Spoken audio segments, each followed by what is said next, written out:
But let's get past that. I want to start by looking at this problem just from the basics. Work done by the 100 Newton force. That one's easy. That's the low-hanging fruit, right? Everybody should have grabbed that one and ran with it, and almost all of you did. 3 things you had to remember there, right? 3 buckets.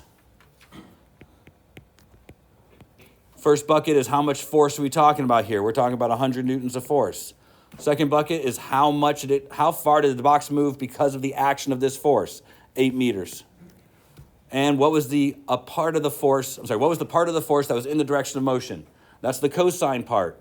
And in this case, it's the cosine of 30 degrees because that's the direction or the amount of force that was in the direction of motion. Right? We take that 100 newtons, scale it by the cosine of 30 degrees, and that's how much of it was pulling it to the right. And that's how you got the first answer, which I think is what, like 640 or something? 692 joules. Great. Almost all of you got that one. Good. That means you had yesterday's notes and the day before's notes. Work done by friction requires that we know the frictional force. It's still the same 8 meters, but also the angle here. Look, some of you,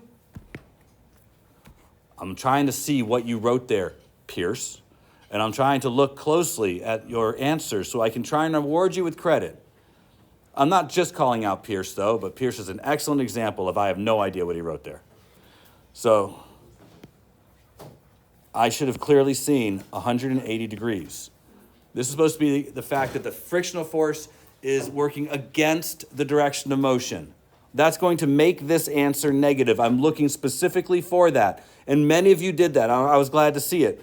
But look, the grader has to see what you're doing. Make it clear. The frictional force. There's a force in this direction, 100 newtons. There's a force in this direction, the weight, 150 newtons. There's a force in this direction, normal force. And there's a force in this direction, frictional force. The reason I came up to the front of the room to reiterate what Miga had asked me was because I wanted to make sure you understood you had to deal with force here. You had to deal with it right here. You need the normal force. Friction is equal to mu times the normal force. What did you do? Now, I'm asking you that because you should write some notes down on this quiz. You did something wrong that's going to be a problem in the future. And I don't know if you know what you did wrong. For the people who just grabbed the 0.3 and put that in there as the force, you don't know what you're doing. You need help. For the people who did 0.3 times 150, you might be able to be forgiven if you knew that you were trying to find the normal force and didn't think about the 100 newtons. But I'm not guaranteed that's what you were doing. And there's some of you who did other stuff. But you need to figure out first a coordinate system. These are all the old things from before. I'm going to choose a coordinate system that is aligned with the direction of the acceleration. That's going to be the positive x direction. Do these things sound familiar to you? Okay, so then we had to take our 100 Newton force, because it is off axis, and break it up into its component vectors, which means 100 cosine 30 degrees this way, and 100 sine 30 degrees that way. Now, I don't care about what's happening in the x direction. I'm trying to find the normal force. It's in the y direction. So net force in the y direction equals 0. It's not accelerating up or down. It's accelerating to the right. There are 3 forces that act up and down. Normal force plus 100 sine 30 minus 150 equals 0. I need to figure out the size of the normal force from this, and the normal force is 100 newtons.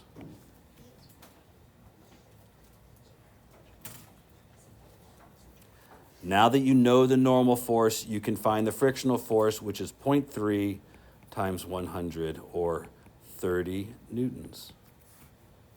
We can't leave out the stuff that we learned earlier in the year. It comes up again and again. And I didn't go back to like projectiles and stuff like that. I could have. Please understand, I just went back 1 unit.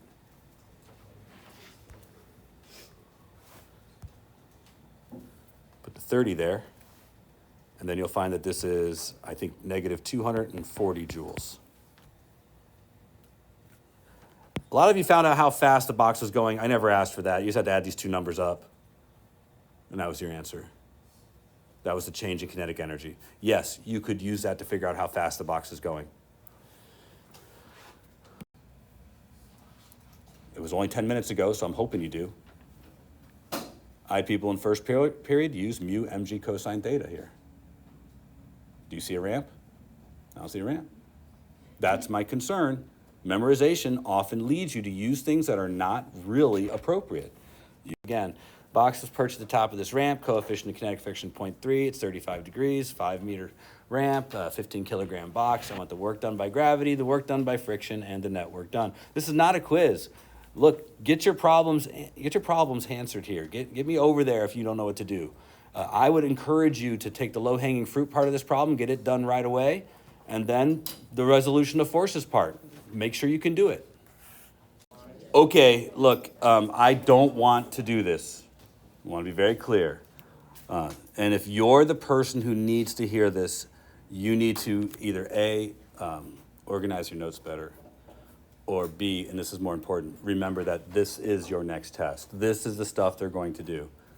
And the AP exam is not going to be, one topic.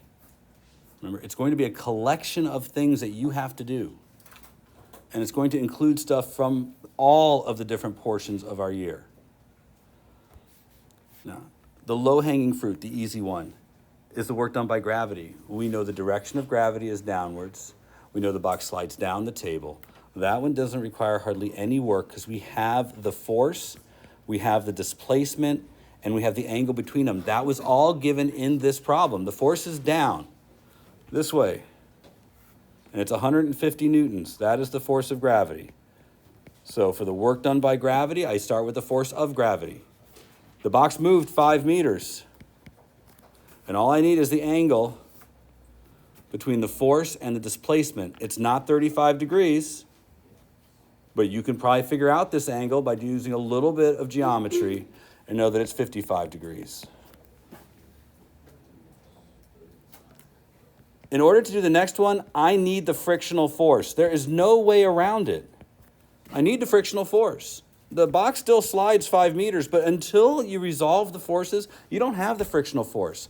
All you have is the coefficient of friction. When you see the coefficient of friction, the only way you can deal with it is by doing resolution of forces. And I hate doing this. You guys know why I'm going to hate this. Because I'm going to start by repeating the same phrase, the same order of things I have said for months. I'm going to start with a free body diagram, which will begin with an arrow drawn downwards to represent the force of gravity. You understand, me just saying these words, my skin is crawling just saying it. Mostly because when I walk around and I talk to you about it, it's like we never did this. This is 150 newtons. And yeah, I was making a spectacle of one person, but this is not one person. This is around 55 to 70% of the class. That's a large number of you who are happy with your last test score, apparently.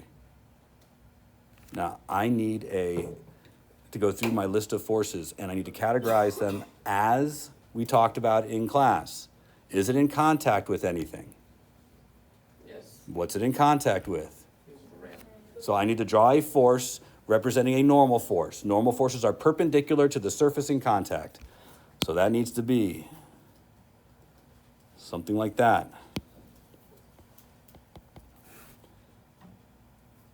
Is there a frictional force acting on the object?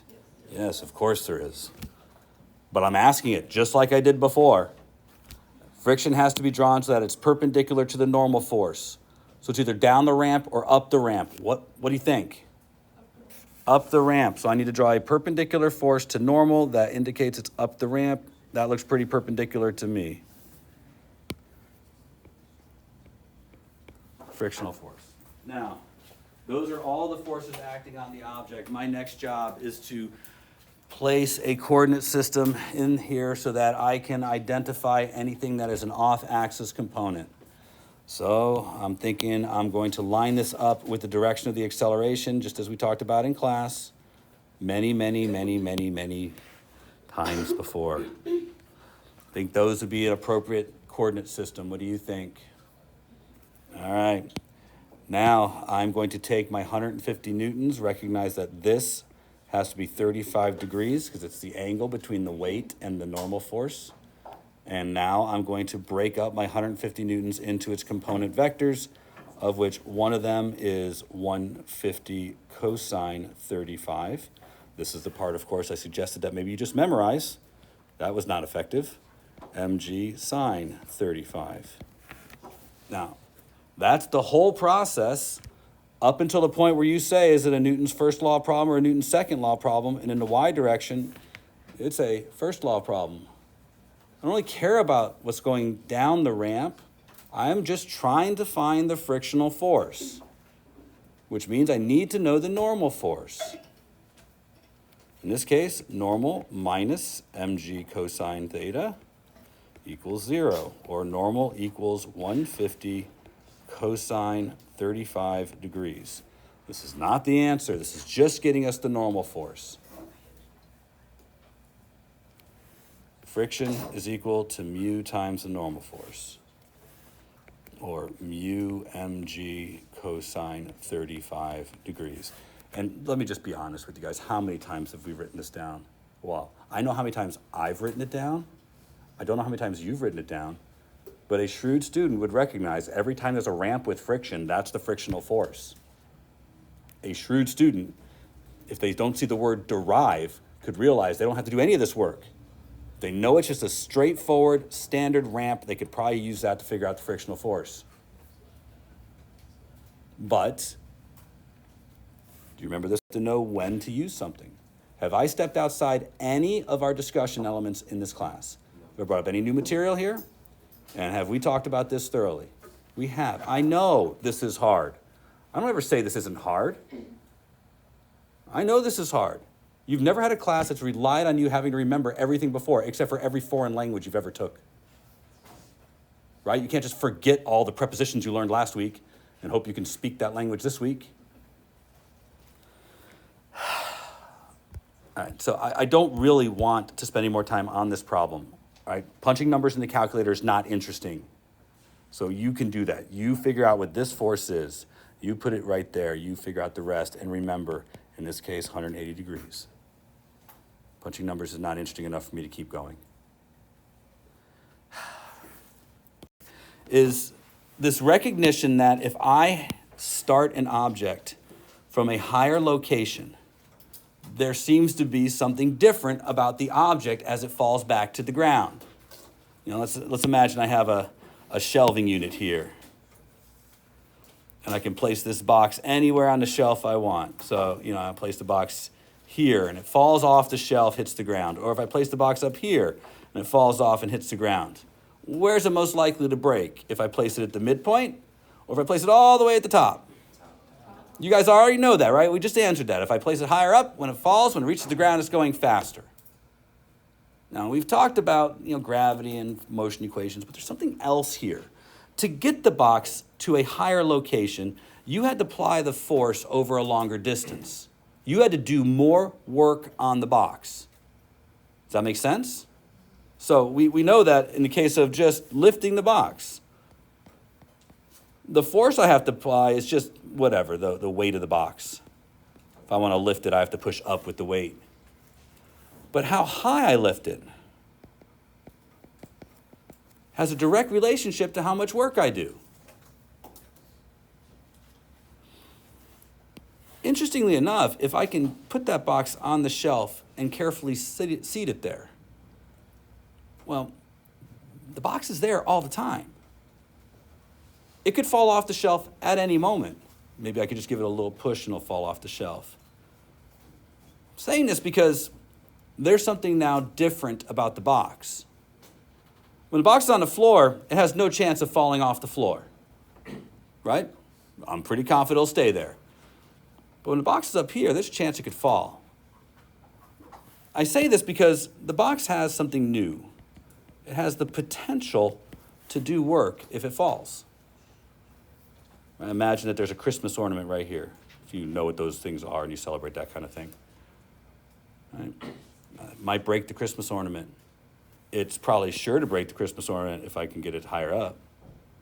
It has the potential to do work if it falls on the Christmas ornament.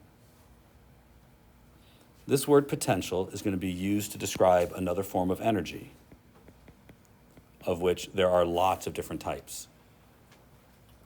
Potential energy is a means of storing energy. There are a lot of different potential energies. All of them revolve the interaction between two or more objects. The one I'm talking about right now is gravitational potential energy. We store that energy by doing work against gravity. We store it as gravitational potential energy, meaning as I move the box higher up, I am giving the box more and more potential energy. There are other kinds, and we'll talk about two of them in class today and tomorrow. But there's lots of others, like chemical, nuclear. I could keep going on this list of different ways of storing energy. This class will deal with mechanical versions. These are both considered mechanical versions of potential energy. All right.